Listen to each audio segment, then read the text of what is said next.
আসসালামু আলাইকুম আপু ভাইয়া, তোমরা কেমন আছো? আল্লাহর রহমতে অবশ্যই ভালো আছো। আর আজকে তোমাদের একেবারে দুর্দান্ত খাঁটি গরুর দুধ দিয়ে কিভাবে রসগোল্লা তৈরি করা যায় সেই রেসিপিটা তোমাদের সাথে শেয়ার করব। আর এইরকম রসগোল্লা খেতে কার কার পছন্দ অবশ্যই কিন্তু কমেন্ট করে বলবা। আর রসগোল্লা খেতে কিন্তু খুবই অসাধারণ, ছোট বড় সবাই খেতে পছন্দ করে। আর যদি হয় ঘরে বানানো রসগোল্লা তাহলে তো কথাই নেই। আর ঘরে যদি এরকম মজা করে ছানা দিয়ে রসগোল্লা তৈরি করে সবাইকে খাওয়ানো যায়, আর সবাই কিন্তু তোমার প্রশংসা করবে আর দোকান থেকে কিনে খেতে চাইবে না। আর সবাই তোমাকে বায়না করবে এটা তৈরি করে খাওয়াতে।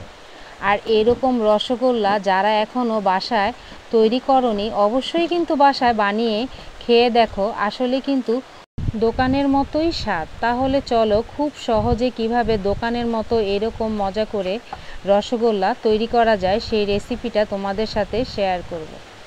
আমি প্রথমে চুলায় একটি কড়াই বসিয়ে দিলাম। আর আমি এখানে খাঁটি গরুর দুধ 3 কেজি নিয়েছি। দুধগুলো এখন ভালো করে গরম করে নিতে হবে, আর এভাবে অনবরত নাড়তে হবে।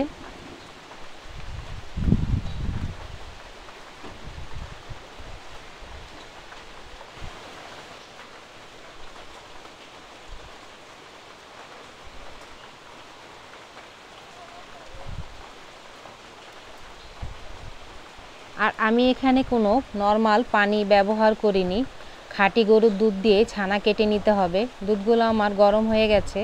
আমি এখানে 4 টেবিল চামচ ভিনেগার দিয়ে দিব। তোমরা চাইলে লেবুর রস দিয়েও ছানা কেটে নিতে পারো।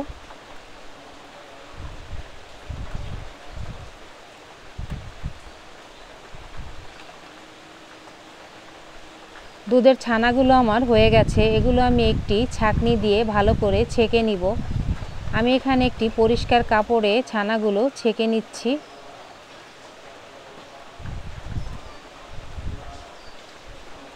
ছানাগুলো ছেঁকে নেওয়ার পর আবার নর্মাল পানি দিয়ে এগুলো ভালো করে ধুয়ে নেওয়ার পর এগুলো ভালো করে কাপড়ে পেঁচিয়ে একটু উঁচু জায়গায় 10 মিনিটের জন্য রেখে দিতে হবে, তাহলে পানিগুলো ঝরে যাবে।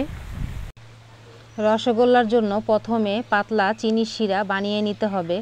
আমি প্রথমে চুলায় একটি কড়াই বসিয়ে দিলাম। আর এখানে চিনি 2 কাপ নিয়েছি। আর 2 কাপ চিনির জন্য আমি এখানে 4 গ্লাস পানি দিয়ে দিব।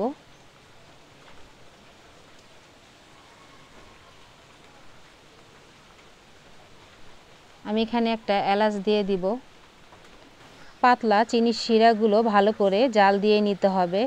রসগোল্লার জন্য 2টা শিরা বানিয়ে নিতে হবে। আমার একটা পাতলা শিরা বানানো হয়ে গেছে। এখন ঘন আরেকটা চিনির শিরা বানিয়ে নিব। আমি প্রথমে চুলায় একটি পাতিল বসিয়ে দিলাম। আর এখানে আমি চিনি 2 কাপ নিয়েছি আর পানি 1 কাপ দিয়েছি। এগুলো এখন ভালো করে জাল দিয়ে নিতে হবে। চিনির শিরাগুলো অল্প ঘন হয়ে আসলেই চুলা অফ করে দিতে হবে এবং এগুলো ঠান্ডা করে নিতে হবে। ঘন শিরাগুলো ভালো করে ঠান্ডা করে নিতে হবে। আমার ছানাগুলো হয়ে গেছে, দেখো পানিগুলো একেবারে ঝরে গেছে।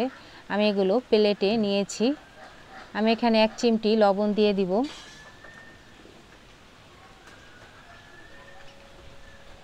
আমি এখানে 1 টেবিল চামচ অ্যারারুট দিয়ে দিব।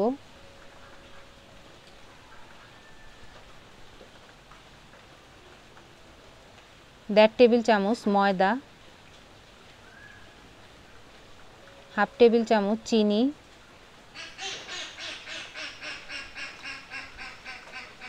1 চিমটি এলাচ গুঁড়া,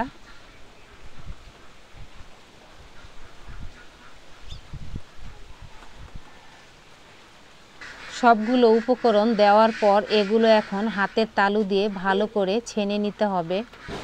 আর এভাবে ছানতে হবে যাতে ছানাতে কোনো সুজির মতো দানা না থাকে। একেবারে ভালো করে মিক্স করে নিতে হবে, তাহলে মিষ্টিগুলো খুব সফট হবে এবং খেতেও ভালো লাগবে। দেখো এভাবে একবারে হাতের তালু দিয়ে চেপে চেপে ভালো করে মিক্স করে নিতে হবে।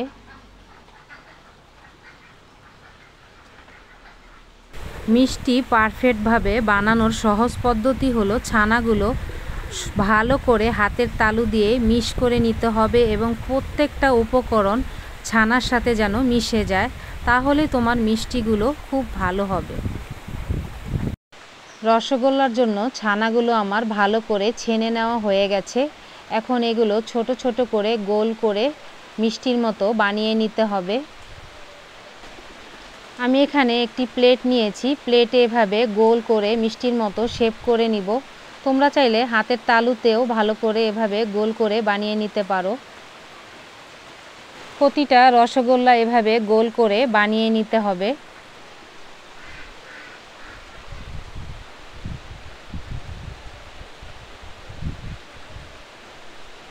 বন্ধুরা, বাইরে প্রচুর পরিমাণে বৃষ্টি হচ্ছে।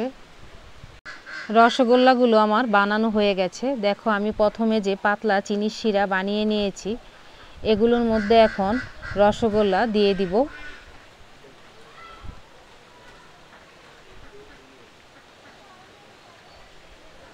একেবারে আস্তে করে রসগোল্লাগুলো পাতলা চিনির শিরায় দিতে হবে, না হলে ভেঙে যাবে।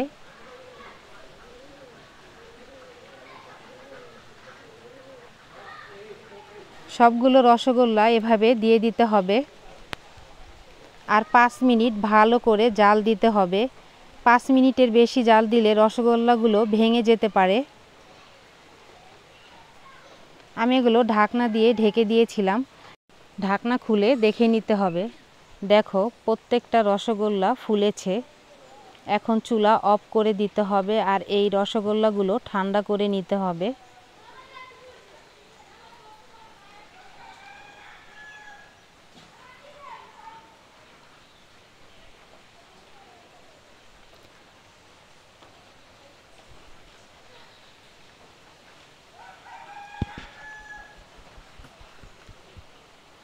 রসগোল্লাগুলো আমার ঠান্ডা হয়ে গেছে। এগুলো ঘন একটা চিনির শিরা বানিয়ে নিয়েছি। ওই চিনির শিরাতে এগুলো ভালো করে ভিজিয়ে রাখতে হবে। আধা ঘন্টার জন্য ঘন যে চিনির শিরা বানিয়েছি ওগুলো ঠান্ডা করে নিয়েছি, তার মধ্যে এই রসগোল্লাগুলো ভিজিয়ে রাখতে হবে।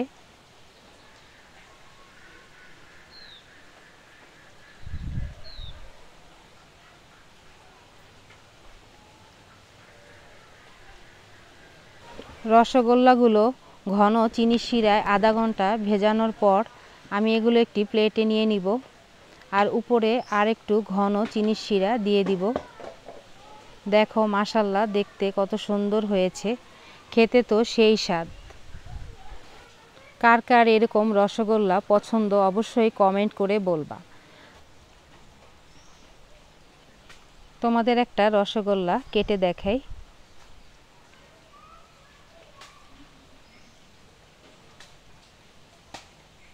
দেখো, রসগুলো একেবারে মিষ্টির মধ্যে ভালো করে লেগেছে। আর তৈরি হয়ে গেল আমাদের খুবই মজাদার খাঁটি গরুর দুধ দিয়ে রসগোল্লা। রেসিপিটি ভালো লাগলে অবশ্যই লাইক, শেয়ার, কমেন্ট করো। চ্যানেলটি প্লিজ সাবস্ক্রাইব করো। সবসময় ভালো থেকো, সুস্থ থেকো, এই বোনটির পাশে থেকো। আল্লাহ হাফেজ।